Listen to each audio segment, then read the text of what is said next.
성부 성자와 성령 영원히 영광 받으옵소서.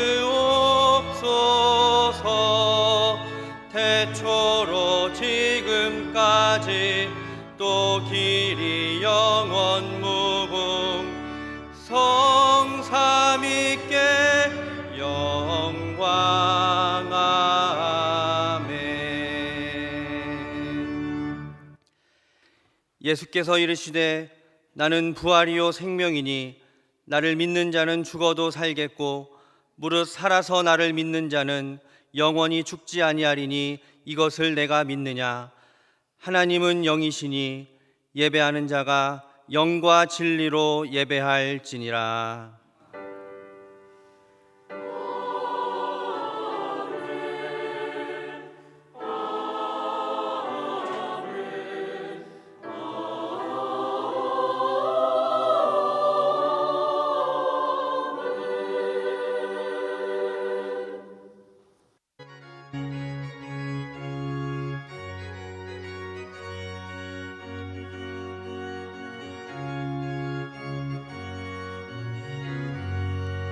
찬송하는 소리 있어 사람 기뻐하도다. 하늘 아버지의 이름 거룩하도다. 세상 사람 찬양하자. 거룩하신 하나님께 할렐루야 할렐루야 할렐루야. 아멘. 하나님의 나라 권세 영원토록 있도다. 하나님의 영광 나라 거룩하도다. 하늘 보좌 계신 주님 세상 주관하시도다. 할렐루야 할렐루야 할렐루야. 아멘. 하나님의 크신 섭리 그 뜻대로 되도다. 우리 아버지의 뜻은 거룩하도다. 주여 속히 임하셔서 기쁜 날을 주옵소서. 할렐루야 할렐루야 할렐루야. 아멘. 아멘.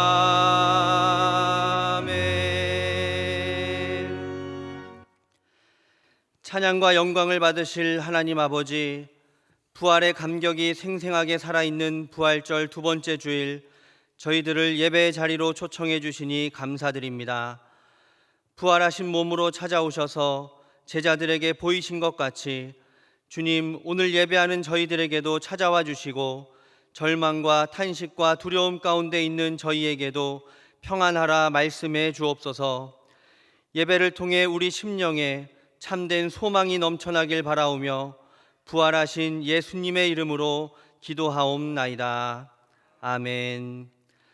다 함께 사도신경으로 우리의 신앙을 고백하겠습니다. 나는 전능하신 아버지 하나님 천지의 창조주를 믿습니다. 나는 그의 유일하신 아들 우리 주 예수 그리스도를 믿습니다.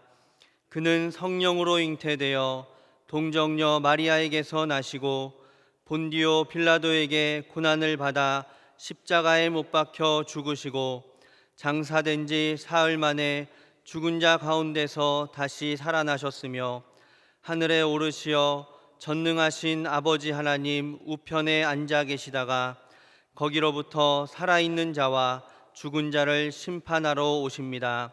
나는 성령을 믿으며 거룩한 공교회와 성도의 교제와 죄를 용서받는 것과 몸의 부활과 영생을 믿습니다.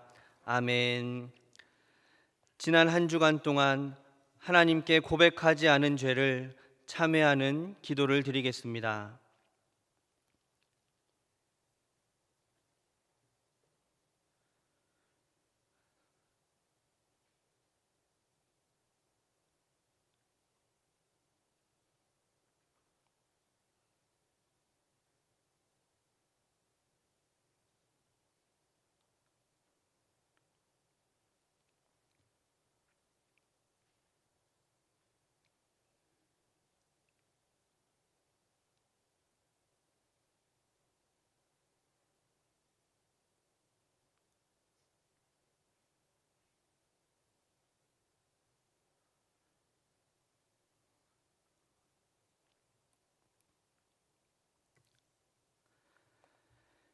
이 시간 하나님께서 시편 34편 22절을 사죄하는 말씀으로 주십니다. 이 말씀으로 고백한 여러분의 죄가 용서받았음을 확신하시기 바랍니다. 여호와께서 그의 종들의 영혼을 속량하시나니 그에게 피하는 자는 다 벌을 받지 아니하리로다. 아멘.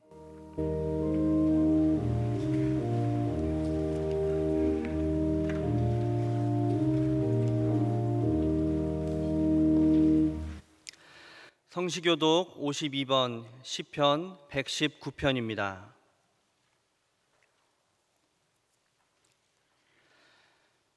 청년이 무엇으로 그의 행실을 깨끗하게 하리이까? 주의 말씀만 지킬 따름이니이다.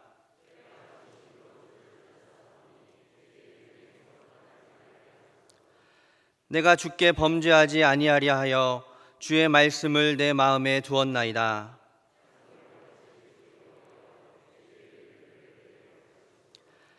내가 주의 법도들을 작은 소리로 읊조리며 주의 길들에 주의하며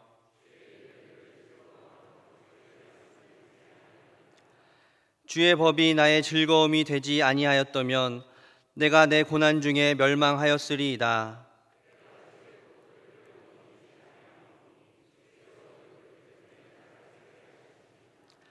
나는 주의 것이오니 나를 구원하소서. 내가 주의 법도들만을 찾았나이다.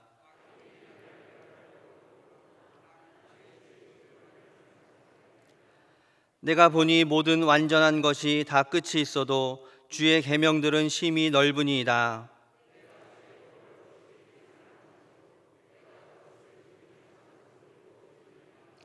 아멘.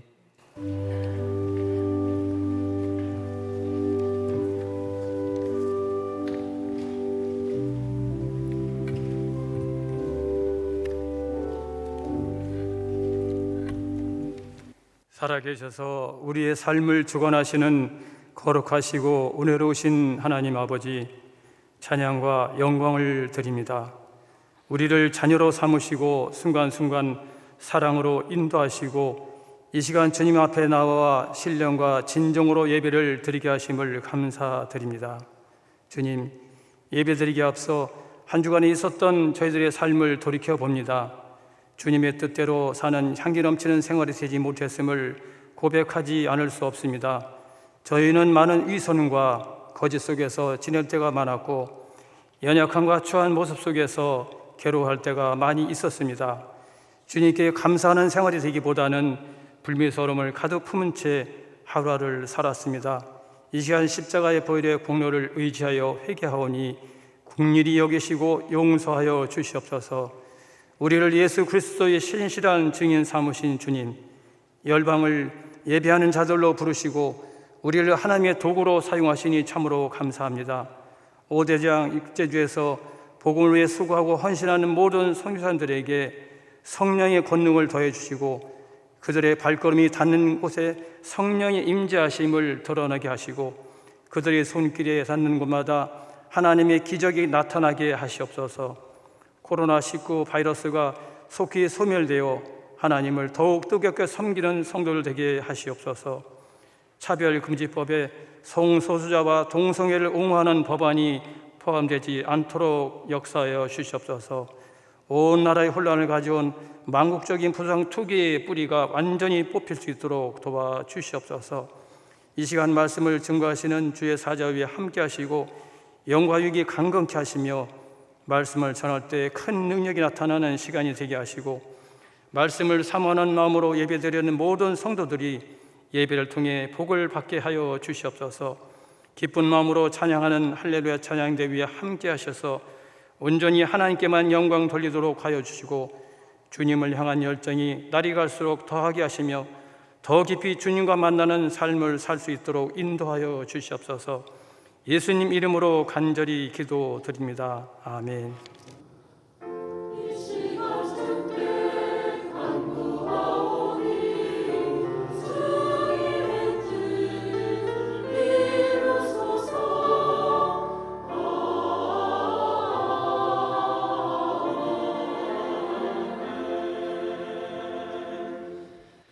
이 시간 하나님께서 우리에게 주시는 말씀은 사무엘하 5장 17절에서 25절 말씀입니다.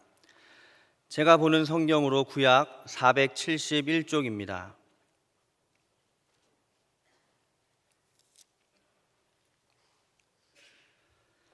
하나님의 말씀을 봉독하겠습니다. 이스라엘이 다윗에게 기름을 부어 이스라엘 왕으로 삼았다 함을 블레셋 사람들이 듣고 블레셋 사람들이 다윗을 찾으러 다 올라오매 다윗이 듣고 요새로 나가니라. 블레셋 사람들이 이미 이르러 르바임 골짜기에 가득한지라.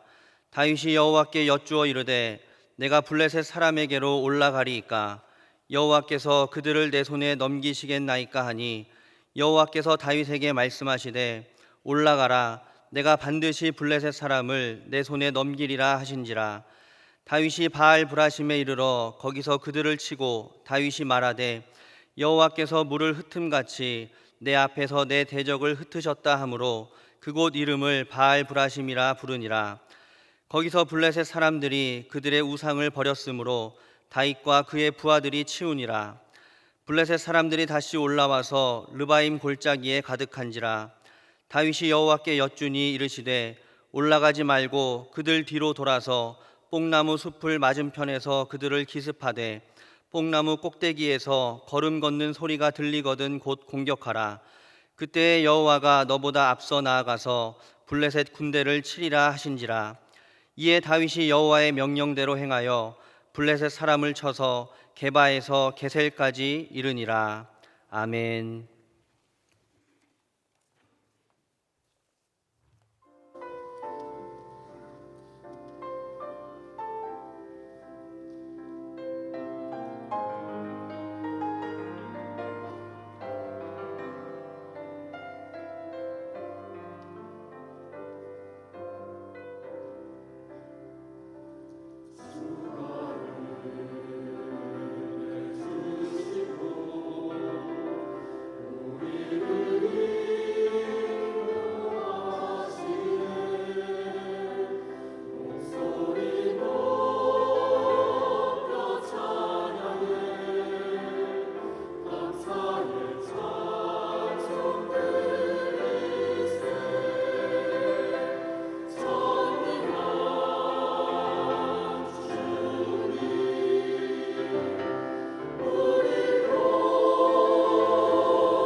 응답과 간구의 찬양을 함께 하겠습니다.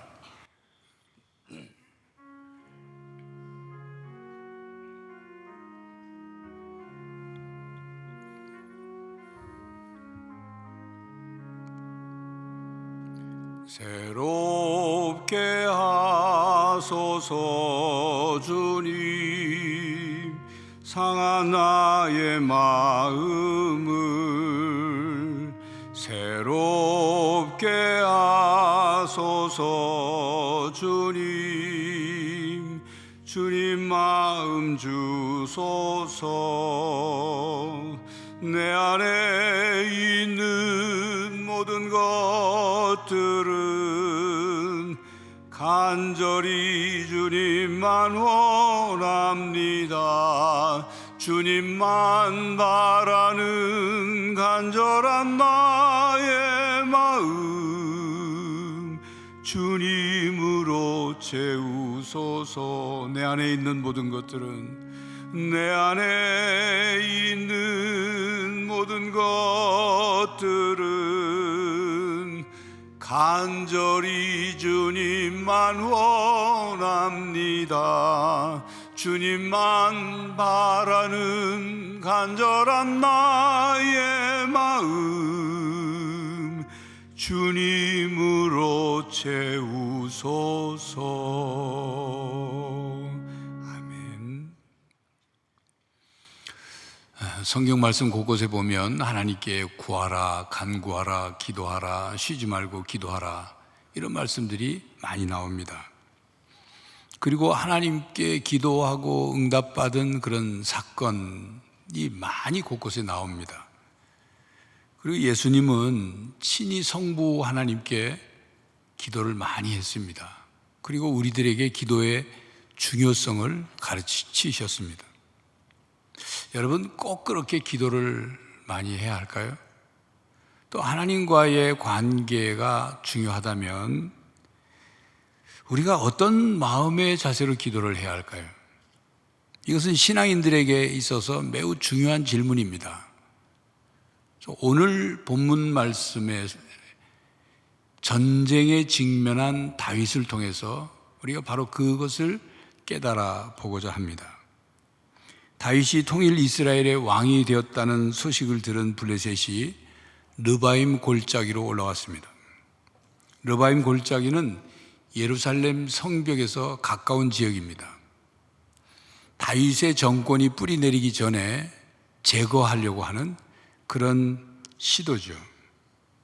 다윗이 유다 지파의 왕이 되어서 헤브론에서 활동할 때, 그래서 북쪽 11개 지파의 이스라엘의 그 이스보셋과 싸우고 할 때는 블레셋이 저들 동족상잔에 하는 그 싸움을 아주 즐겁게 지켜봤습니다. 그런데 통일 이스라엘이 되어서 다윗이 왕이 되니까 위기감을 느낀 거예요. 다윗이 왕이 됐으니까 블레셋에게 있어서 다윗은 매우 껄끄러운 그런 지도자였습니다. 블레셋은 다윗을 한 번도 이겨본 적이 없습니다. 그래서 다윗이 통일 이스라엘의 왕이 되자 다윗의 세력이 확장되기 전에 그걸 제거하고자 전면 공격에 나선 것입니다. 블레셋을 대적하기 전 다윗은 먼저 하나님께 기도했습니다. 19절입니다. 다윗이 여호와께 여쭈어 이르되 내가 블레셋 사람에게로 올라가리까? 여호와께서 그들을 내 손에 넘기시겠나이까? 하니 여호와께서 다윗에게 말씀하시되 올라가라. 내가 반드시 블레셋 사람을 내 손에 넘기리라 하신지라. 다윗은 하나님께 두 가지를 여쭈었습니다. 두 가지를 묻는 기도를 했어요. 하나님, 블레셋에게 올라갈까요? 이 말은 하나님, 블레셋에 가서 전쟁을 싸울까요? 전쟁을 할까요? 하는 것과 또 한 가지 질문은 하나님께서 블레셋 사람들을 저희 손에 넘겨주겠습니까? 그러니까 이기게 해주시겠습니까? 이 질문이에요. 하나님이 다윗에게 올라가라. 그리고 반드시 블레셋 사람들을 네 손에 넘겨주겠다. 하나님이 그렇게 응답하셨습니다. 다윗은 그 하나님의 응답을 듣자 곧바로 블레셋에게 가서 맞서 싸웠고 승리하게 됐죠. 그래서 다윗은 블레셋과의 전쟁에 대해서 뭐라고 말하냐 하면 여호와께서 물을 흩음같이 내 앞에서 내 대적을 흩으셨다. 이렇게 신앙 고백을 합니다. 이제 그 후에 블레셋이 포기하지 않고 다시 전열을 정비해서 다시 또 올라왔습니다. 르바임 골짜기로. 다윗이 또다시 하나님께 여쭙습니다. 하나님께 뜻을 물었습니다. 그것이 본문 23절부터 25절까지의 내용이죠. 다윗이 여호와께 여쭈니 이르시되 올라가지 말고 그들 뒤로 돌아가서 뽕나무 숲을 맞은편에서 그들을 기습하되 뽕나무 꼭대기에서 걸음 걷는 소리가 들리거든 곧 공격하라. 그때 여호와가 너보다 앞서 나아가서 블레셋 군대를 치리라 하신지라. 이에 다윗이 여호와의 명령대로 행하여 블레셋 사람을 쳐서 게바에서 게셀까지 이르니라. 첫 번째 블레셋과의 전쟁과는 좀 다르게 하나님이 응답을 하셨죠. 이제 본문 앞에 있는 12절을 보면 이런 말씀이 있습니다. 다윗이 여호와께서 자기를 세우사 이스라엘 왕으로 삼으신 것과 그의 백성 이스라엘을 위하여 그 나라를 높이신 것을 알았더라. 그러니까 다윗은 자신이 지금 왕이 되고 이스라엘이 점점 자리를 잘 잡아 강성해져 가는 모든 것에 대해서 하나님이 이렇게 하시는 것이다. 하나님이 도와주고 계시다. 하나님이 함께 하신다는 것을 너무도 잘 알고 있었다. 이 말씀이거든요. 이거는 사무엘상 7장 12절에 나오는 에벤에셀의 그 신앙 고백과 같은 고백입니다. 그 에벤에셀이 뭡니까? 사무엘이 블레셋과의 전쟁에서 승리한 후에 미스바와 센이라는 그 사이에다가 큰 돌을 하나 기념석을 세워놓고 그 이름을 에벤에셀이라 했죠.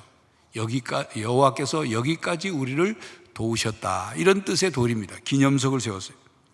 이 기념석을 세우고 이스라엘 백성들과 함께 신앙 고백을 한 고백은 여기까지, 과거에 하나님이 우리를 도와주셨습니다 하는 고백뿐만 아니라 여기까지 도우신 하나님이 오늘도 도우실 것이고 내일도 도우실 것이라는 그 믿음의 고백이 담긴 고백이죠. 다윗이 이런 신앙을 가지고 있었습니다.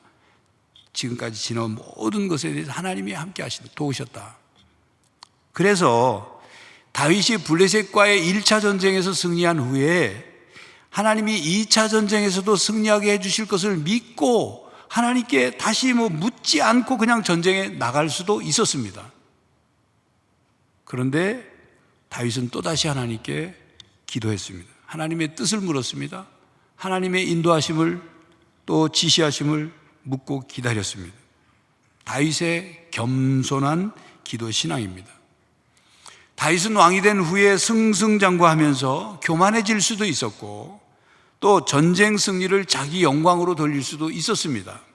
그러나 다윗은 하나님 앞에서 겸손했고 하나님께 여쭈는 기도를 드렸습니다. 이런 자세가 다윗 왕과 사울 왕과의 분명한 차이입니다. 다윗은 하나님 앞에서 언제나 힘을 뺐습니다. 어깨 힘을 뺐어요. 목에 힘을 주지 않았어요. 하나님만 의지하고 하나님께 도움을 구했습니다. 여러분, 그 조종 능력이 오래된 베테랑 비행사 20명을 모아서 모의 비행을 실시했다고 합니다. 이때 조건을 두 가지 조건에서 비행을 하도록 했는데, 하나는 맑고 좋은 날씨에서 비행하는 것, 또 하나는 흐리고 폭우가 쏟아지는 날씨 속에서 운행하는 것. 예상했던 대로 맑고 좋은 날씨에서는 이 베테랑 비행사들이 아무 문제 없이 비행을 잘 했습니다. 그런데 두 번째 조건인 흐리고 폭우가 쏟아지는 날씨에 조종한 결과는 충격적이었어요. 20명의 비행사들이 비행한 평균 비행 시간은 178초에 불과했어요. 3분이 채 안 된 거예요. 모의 비행 후에 왜 이런 결과가 나왔는지를 조사를 해보았습니다. 그러자 비행사들이 비행기를 오래 조종해서 익숙해지면 익숙해질수록 계기판을 의존하기보다는 자기의 경험과 능력이 충분하다고 생각해서 비행한 것, 그게 원인이었어요. 이런 비행 습관은 맑은 비행 날씨에는 아무런 문제가 드러나지 않았습니다. 그러나 날씨가 흐리고 시야가 확보되지 않고 폭우가 쏟아지는 조건에서는 아무리 베테랑 비행사이라 할지라도 경험이나 능력이 전혀 쓸모가 없었습니다. 앞이 보이지 않고 상하가 분간이 안 되는 상황에서 인간의 눈으로만 판단하는데 한계가 있을 수밖에 없는 거죠. 결국 계기판을 의존하지 않고 자기 경험만 의지한 결과 178초 만에 땅으로 내려와야 했는 거죠. 여러분, 우리의 삶도 마찬가지입니다. 하나님은 우리에게 육신의 눈을 만능의 능력을 주지 않으셨어요. 천리를 내다볼 수 있다든지 미래를 내다볼 수 있는 눈을 주지 않으셨습니다. 100% 완벽한 판단을 할 수 있는 능력을 하나님이 우리에게 주시지 않으셨습니다. 그래서 우리는 한 치 앞도 보이지 않는 인생의 캄캄한 밤을 만날 때 두려움과 답답함을 느끼는 거예요. 그렇기 때문에 고든 스미스는 이렇게 말했습니다. 삶은 언제나 불완전한 것과 모호한 것들로 가득 차 있다. 우리는 우리의 삶과 우리의 세계를 특징 짓는 한계와 불완전함 안에서 항상 최선의 것을 분별하라는 부르심을 받는다. 그렇습니다. 우리가 불완전하고 모호한 세상에서 최선의 것을 분별하기 위해서는 우리 자신의 지식과 경험과 판단력만 믿어서는 안 됩니다. 아무리 많이 배웠고 아무리 나이가 많았고 아무리 경험이 많아도 하나님이 보시기에 우리는 다 인생의 초보 운전자와 같은 것입니다. 매일 새롭게 시작하는 하루하루는, 그 하루를 살아간다는 것은, 새로운 하루를 산다는 것은 우리가 처음 가보는 길이에요. 인생의 초보 운전자란 그 말입니다. 인생의 초보 운전자 혼자의 힘만으로는 매일매일을 다 감당할 수가 없어요. 그러므로 우리 인생을 만드신 하나님, 우리의 삶을 인도하시는 하나님, 우리의 과거와 현재와 미래를 주관하시는 하나님께 도움을 구해야 맞는 거예요. 하나님께 묻고 하나님께 간구해야 하는 것입니다. 다윗처럼 겸손히 하나님께 묻고 또 묻는 기도를 해야 합니다. 다윗은 하나님 앞에서 자신의 경험, 능력, 판단력, 힘을 내려놓고 하나님께 묻고 기도했습니다. 사실 다윗은 블레셋과의 전쟁에서 패배한 적이 없습니다. 승리의 기억만 있어요. 다윗은 블레셋과의 전쟁에 대해서 나는 블레셋과의 전쟁 승률이 100%야. 난 그런 사람이야. 이렇게 자만할 수도 있었어요. 그러나 다윗은 초보 운전자처럼 처음 전쟁에 임하는 사람처럼 하나님께 물었습니다. 하나님의 뜻을 구했습니다. 하나님께서 함께 해주실 것을 바랬습니다. 다윗은 언제나 여호와 하나님이라는 최강의 용장을 자기 편에 두고 있었습니다. 전쟁은 하나님께 속한 것이라는 믿음이 있었습니다. 여호와 니시 승리의 하나님과 함께 하려고 했습니다. 다윗은 겸손히 하나님 앞에 다 내려놓고 자기의 경험, 승률 다 내려놓고 묻고 구했습니다. 아수르가 남유다 왕국을 침략해 들어오며 히스기야 왕에게 협박 편지를 보냈습니다. 점점 히스기야 왕을 목조여 압박해 들어옵니다. 히스기야 왕은 그 협박 편지를 들고 성전으로 올라가서 하나님 앞에 편지를 펴놓고, 하나님 이 편지 보십시오. 그리고 하나님께서 도와달라고 간 거예요. 왕이지만 다 내려놓고 하나님 앞에. 여호사밧 왕은 연합군들이 쳐들어오니까 하나님께 나가서 이렇게 기도했습니다. 우리가 대적할 능력이 없고 어떻게 할 줄도 알지 못하옵고 오직 주만 바라보나이다. 겸손히, 왕이지만 겸손히 하나님 앞에 내려놓고 하나님만 바라봤습니다. 하나님께만 간구했습니다. 예수님께서 누가복음 18장 10절부터 13절에 우리가 어떤 자세로 기도해야 하는지를 비유로 가르쳐 주셨습니다. 그 비유 속에는 두 사람이 나오죠. 성전에 바리새인과 세리가 성전에 올라갔다. 근데 바리새인의 기도는 응답받지 못하고 세리의 기도는 응답받았다. 그 내용입니다. 바리새인은 어떤 자세로 기도를 했냐면 그 11절 12절이 그렇습니다. 바리새인은 서서 따로 기도하여 이르되 하나님이여, 나는 다른 사람들 곧 토색, 불의, 간음을 하는 자들과 같지 아니하고 이 세리와도 같지 아니함을 감사하나이다. 나는 일에 2번씩 금식하고 또 소득의 11조를 드리나이다. 그렇게 기도했어요. 바리새인의 기도의 가장 큰 문제점은 기도의 초점이 하나님께 맞춰져 있지 않고 자기 자신에게 맞춰져 있다는 사실입니다.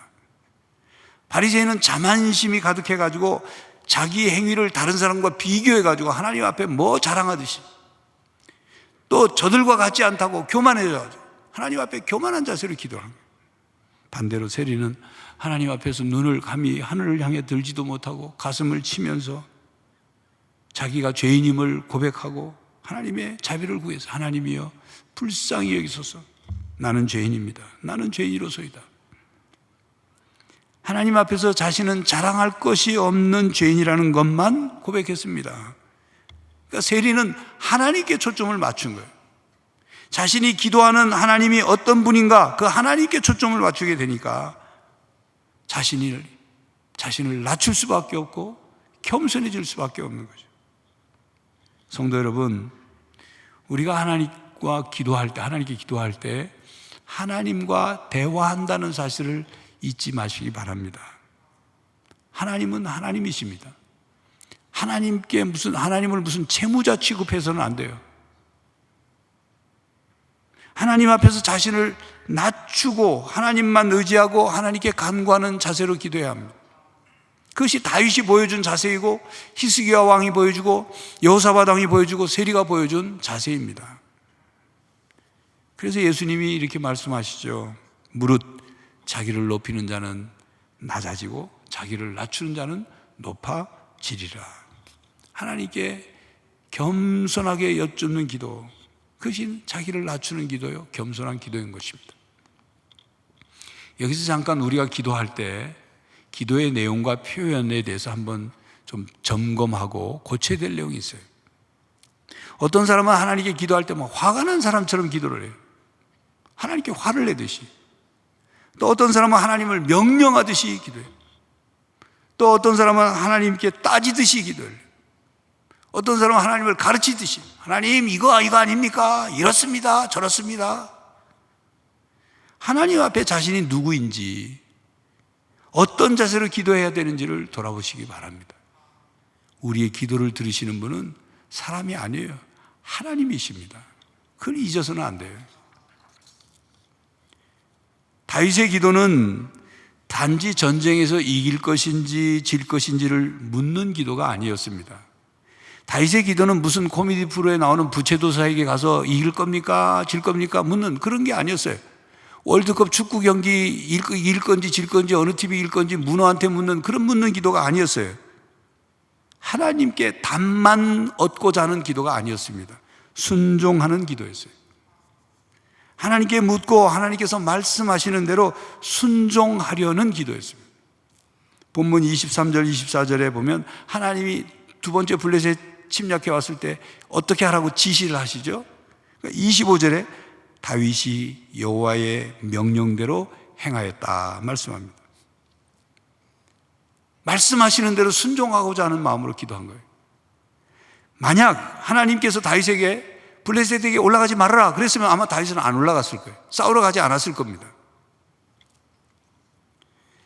여러분, 우리가 하나님께 기도하는 데 있어서 반드시 먼저 전제가 되어야 하는 것은 믿음입니다. 기도를 들어주실 분에 대한 믿음이 있어야 됩니다. 믿음이 없이 기도하면 응답받을 수 없습니다. 기도를 하긴 하지만 설마 응답될까? 의심하면서 기도한다면 하나님의 응답을 기대하지 마십시오. 히브리서 11장 6절에 뭐라고 말씀하십니까? 믿음이 없이는 하나님을 기쁘시게 할 수 없다. 그래서 하나님께 나아가는 사람은 하나님이 살아계신 것과 하나님을 찾는 자에게 하나님이 상 주시는 이심을 믿고 나가라 그 말이에요. 야고보서 1장 6절에 오직 믿음으로 구하고 조금도 의심하지 말라 말씀했어요. 믿음으로 기도를 해야 합니다. 그런데 기도하는 데 있어서 믿음이 전제되어야 하지만 또 중요한 전제가 뭐냐면 순종입니다. 순종하고자 하는 마음 자세, 그게 중요한 거예요.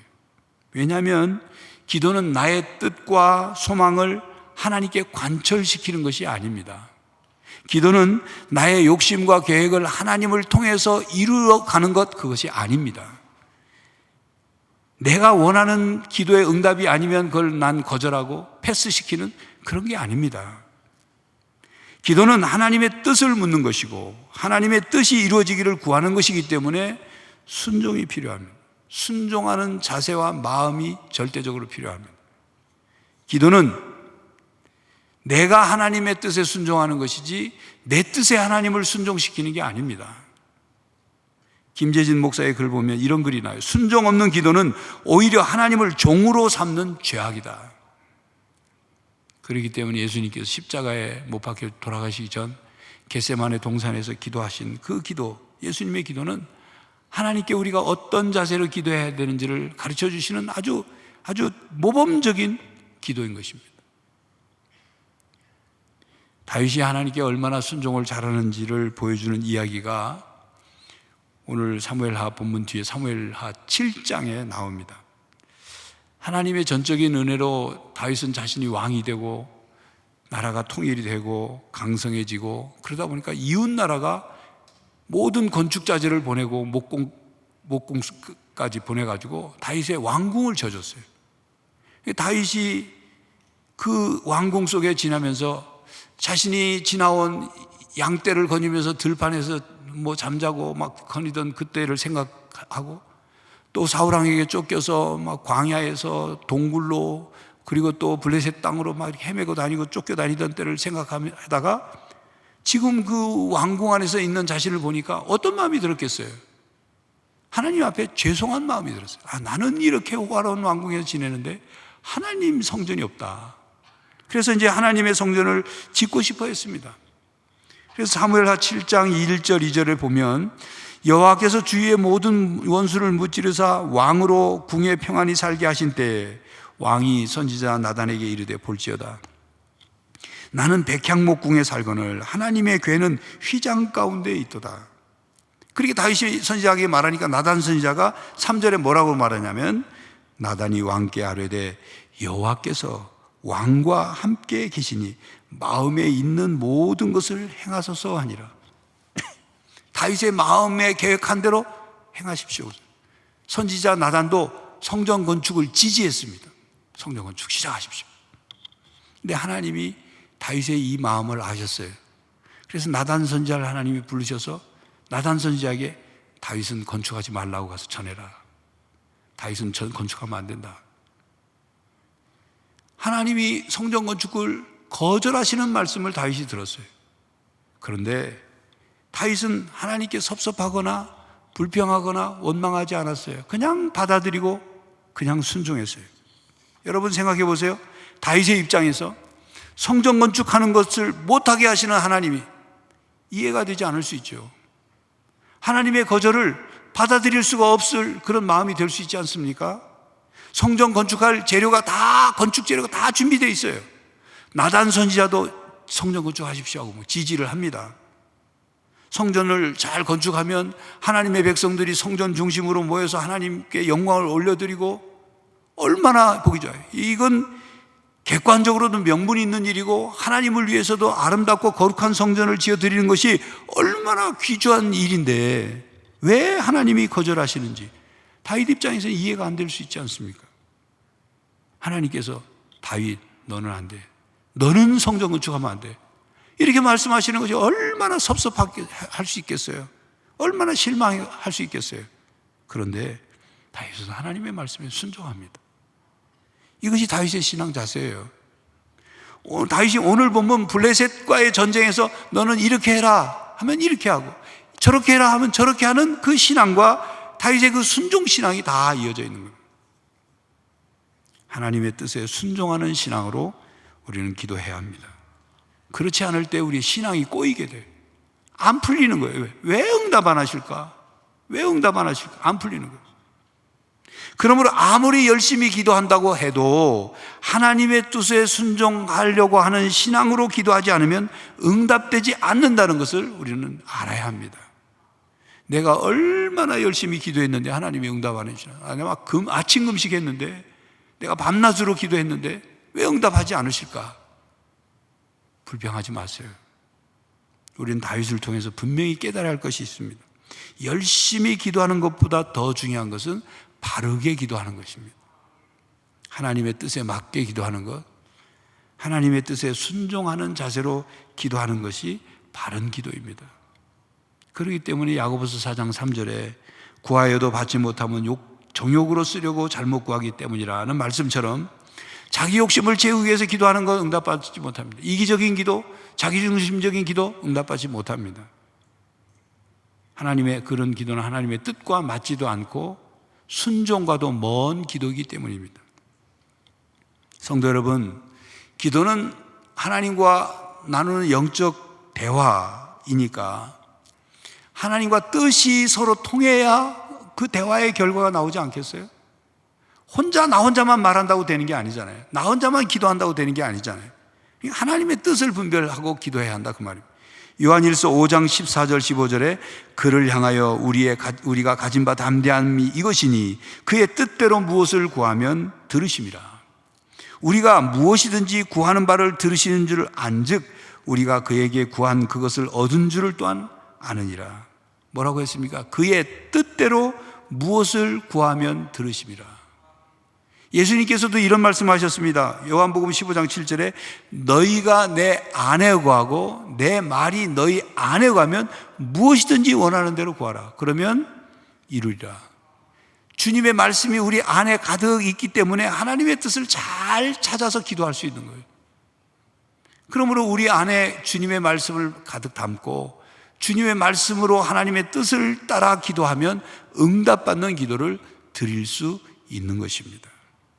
성도 여러분, 다윗은 블레셋과의 전쟁에 앞서 승리할 수 있다는 자기 신념과 경험으로 전쟁에 나가지 않았습니다. 하나님께 묻고 하나님을 믿고 의지하는 신앙으로 전쟁에 나가고자 했습니다. 하나님께 겸손히 묻는 기도를 했습니다. 이에 하나님이 응답하셨고 다윗은 하나님이 응답하신 대로 그대로 순종하며 행했습니다. 그래 하나님의 도움으로 승리했어요. 블레셋과의 2차 전쟁에서 또 하나님께 묻는 기도를 했습니다. 하나님이 응답하셨습니다. 하나님이 응답하신 대로 명령하신 대로 다윗이 그대로 행함으로 다윗은 또 승리하였습니다. 성도 여러분, 코로나19 팬데믹 상황 속에서 그리고 성도 여러분 각각의 삶에 겪게 되는 작고 큰 많은 문제들, 어떤 어려움들, 그런 것들 겪으면서 우리의 분별력과 판단력만으로는 안 됩니다. 우리의 지혜와 능력만으로는 해결되지 않습니다. 매일 새로운 하루하루를 사는 우리는 마치 하나님 앞에 인생의 초보 운전자와도 같습니다. 그러므로 하나님께 겸손히 기도하고 하나님을 믿고 의지하고 하나님의 뜻에 순종하며 살아가는 성도들이 되시기를 간절히 바랍니다. 기도하겠습니다. 하나님 앞에 저희들은 부족합니다. 연약합니다. 어리석습니다. 그리고 추악합니다.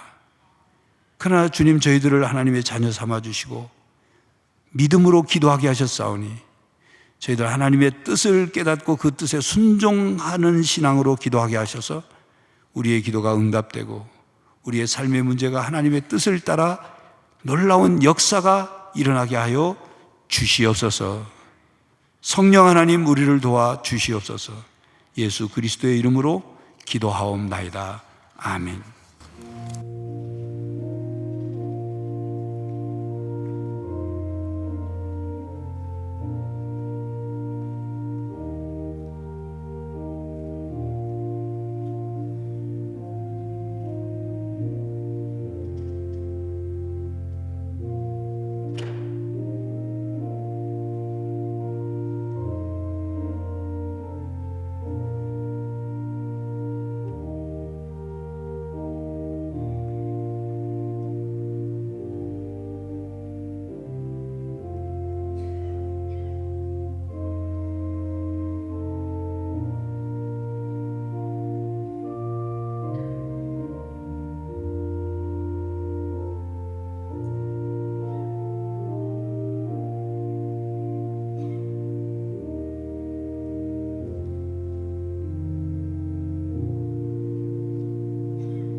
찬양유를 주께 드린 막달라 마리아 본받아서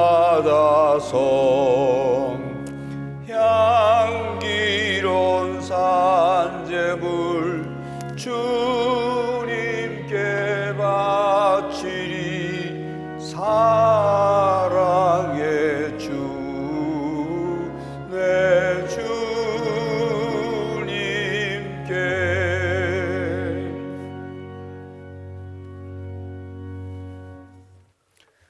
사랑과 구원의 은혜를 베풀어 주신 하나님, 부활의 능력과 소망을 저희들에게 주신 하나님, 감사와 찬양을 올려드립니다.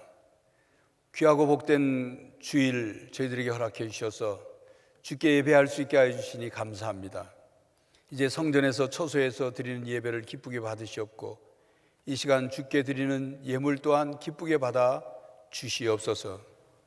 저희들 하나님이 주신 것 중에 일부를 구분하여 주일 헌금으로, 11조 헌금으로, 감사헌금, 세계선교헌금, 북한선교헌금, 구제헌금, 장학헌금, 일천번제 헌금, 성미를 하나님께 올려드리오니 하나님 예물을 기쁘게 받으실 뿐만 아니라 이 예물이 사용되는 곳에 하나님의 뜻이 이루어지게 하여 주시옵소서.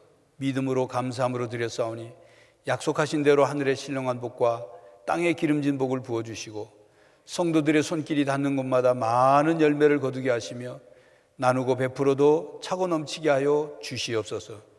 성도들의 가정을 평안하게 하시고 건강하게 하시며 생업과 직장은 복의 통로가 되게 하여 주시고 성도들의 자녀들이 다음 세대를 책임질 수 있는 인물들로 성장할 수 있도록 저들의 신앙과 학업과 취업과 결혼과 진로를 책임져 주시옵소서. 해외에 있거나 타지에 있는 천안중앙 가족들을 눈동자같이 지켜주시고 군 복무 중에 있는 장병들을 보호하시며 고난 가운데 있는 성도의 기도에 응답하여 주시옵소서. 육신의 질병과 마음의 병으로 고통 가운데 있고 지쳐 있고 투병 중에 있고 회복 중에 있고 노안으로 요양원에 계신 어르신들까지 하나님 친히 찾아가셔서 안수하여 주시고 치료하여 주시옵소서. 하나님, 세계가 코로나19 팬데믹으로 신음 가운데 있습니다. 또 다시 유행이 되고 있습니다. 하나님, 질병의 징계를 거두어 주시옵소서. 저희들 하나님의 뜻을 깨닫게 하여 주시옵소서. 모든 선교사들과 함께 하시고 우리 교회가 후원하는 페루, 몽골, 러시아, 온두라스, 베트남, 미얀마, 캄보디아 선교사와 가정과 사역 가운데 함께 하시며 역사하여 주시고 특별히 미얀마를 위해 기도하온데 유혈 사태가 멈춰지게 하시고 민주화가 이루어지고 미얀마의 그리스도인과 선교사들을 주님 보호하여 주시옵소서.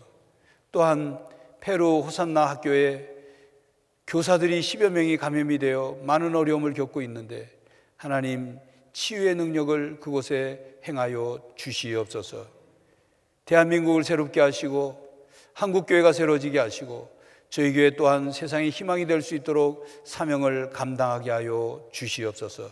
이제 다음 세대를 양육하는 교사들에게 함께 하시고 또 새로운 주간 저희들의 삶 속에 주님 함께 하시며 부활의 능력이, 부활의 소망이 역사되게 하시고 우리의 기도가 응답되는 한 주간이 되게 하여 주시옵소서.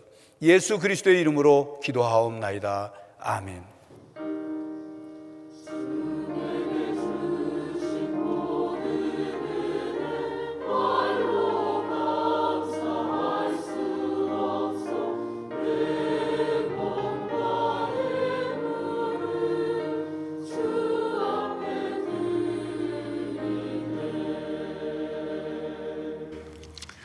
우리 서로 인사하겠습니다. 샬롬. 샬롬. 우리 온라인으로 예배드리는 성도님께도 샬롬 축복 인사를 드립니다. 2부 예배 저희 교회 등록 신청하신 분이 계십니다. 제가 이름을 부르면 잠시 일어났다 앉아주시기 바랍니다. 7교구의 이진영 세가족님, 5회 3 남순교회시고 이규호 집사님이 인도하셨습니다. 환영하는 박수 하겠습니다. 환영합니다. 예배 마치고 세가족 환영실에서 저를 잠시 만나고 가시기 바랍니다. 오늘 교회생활 주보에 보시면 내용이 많습니다. 다 세세하게 광고드리지 않고 여러분들이 주보를 좀 살펴보시고 여러분들 주보 사이에 나눠드린 그 소위 속지라고 하는 종이 또한 인쇄된 내용 앞뒤로 다 있습니다. 보십시오. 오늘 저녁 예배는 장로신학대학 교수인 이상홍 목사님 오셔서 내적 치유 세미나가 있습니다. 특별히 코로나19 팬데믹이 장기화되면서 자기도 모르게 집단 우울증, 불안 이런 것들이 생겼는데 오늘 저녁 나오셔서 말씀을 통해서 또 치유받고 회복될 수 있기를 바랍니다. 항존직 선거가 5월 2일 주일날 있습니다. 내용이 많기 때문에 여러분 주보를 자세히 보시고 속지로 나눠드린 그 항존직 선거 알림란 자세히 보시고요. 뒷면에 보시면 선거운동 금지에 관한 우리 교회 새 책이 있습니다. 보셔서 우리 교회 직원 선거는 세상 선거처럼 유세하고 운동하고 이러지 않습니다. 각자 기도하고 하나님이 세우시도록 하는 선거니까 여러분들 선거운동 하는 일이 있으면 주보에 나온 것처럼 선거관리위원회에 제보를 해주시고 혹시 나를 좀 뽑아달라 이렇게 부탁하면 여러분들 속으로 저 사람은 준비가 아직 안 됐구나, 뽑으면 안 되는구나 이렇게 생각하시면 틀림없어요. 자기 뽑아달라는 사람은 아직 성숙이 조금 덜 된 사람이에요. 그러니까 기도하면서 그동안 어떻게 봉사하고 어떤 신앙생활을 했는지를 잘 살펴보시고 우리 성도 한 사람들도 한 사람도 기도하면서 교회 일꾼 뽑는 일에 준비해 주시기 바랍니다. 오늘부터 예배실 들어오시면서 보셨겠습니다만 선거인 명부 열람합니다. 그러니까 여러분들 이름이 선거 자격이 있는지 명부에 있어야 확인이 돼야 당일날 투표용지를 받을 수 있으니까 조금 번거롭더라도 꼭 한 차례 다음 주일까지 합니다. 그러니까 한 차례 확인을 해 주시기 바랍니다. 교회학교 교사교육이 온라인으로 진행이 됩니다. 교회학교 교사로 앞으로 봉사하기를 희망하거나 준비하는 분들도 이 교사교육에 참여하시면 되겠습니다. 3주 동안 계속됩니다. 상반기 신앙 강좌 9개 주중반과 함께 주일반 온라인 줌으로 진행이 됩니다. 상황이 좋아지면 오프라인으로 우리 대면에서 공부를 하겠습니다만 이제 온라인으로 공부를 하니까 나가시면서 안내대 위에 이 신앙강좌 안내 인쇄물을 가져가셔서 신청하시면 되는데 그 안쪽에 보시면 여러분 유튜브 추천 채널들이 있습니다. 왜냐하면 요즘 여러분 유튜브 채널 보시면 막 이런 것 저런 것 너무 막 난립한다고 할까요?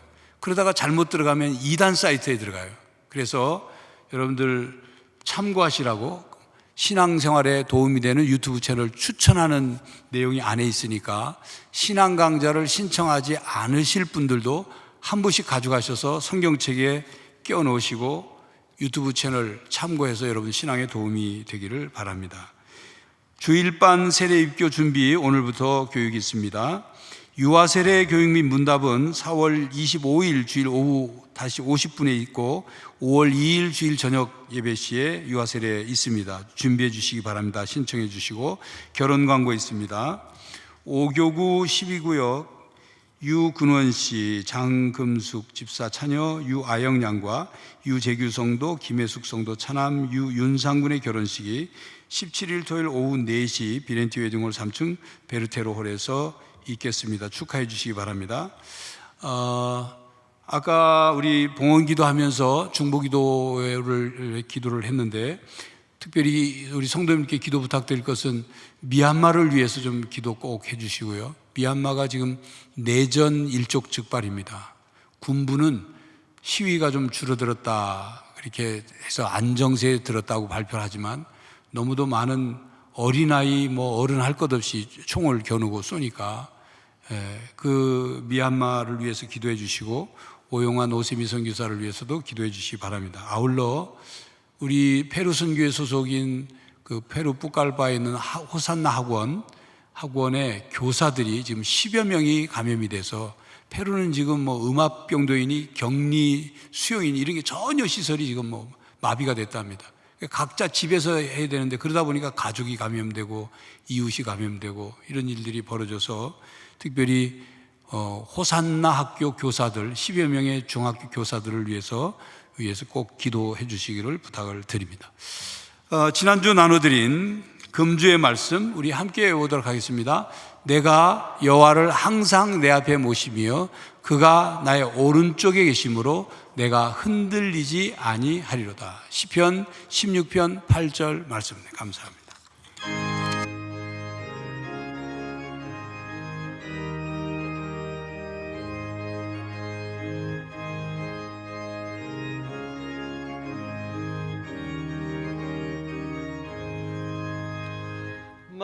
마음속에 근심 있는 사람 주 예수 앞에 아뢰어라. 슬픈 마음 있을 때라도 주 예수께 아뢰라. 주 예수 앞에 아뢰어라. 주 우리의 친구니 무엇이나 근심하지 말고 주 예수께 아뢰라. 눈물 나며 깊은 한숨 쉴 때 주 예수 앞에 아뢰어라. 은밀한 죄 내게 있더라도 주 예수께 아뢰라. 주 예수 앞에 아뢰어라. 주 우리의 친구니 무엇이나 근심하지 말고 주 예수께 아뢰라. 괴로움과 두려움 있을 때 주 예수 앞에 아뢰어라. 내일 일을 염려하지 말고 주 예수께 아뢰라.